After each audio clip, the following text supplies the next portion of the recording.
நான் இந்த சீன் நான் இதுக்கு முன்னாடி இருக்காது ஒன்று டைலாக் வேணால் சொல்கிறோம். வெளியே வர்றது.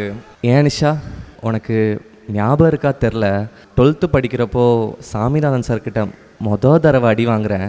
நான் போய் பெஞ்சில் உட்காந்தப்போ நீ கூட பார்த்து வலிக்குதான்னு கேட்டல.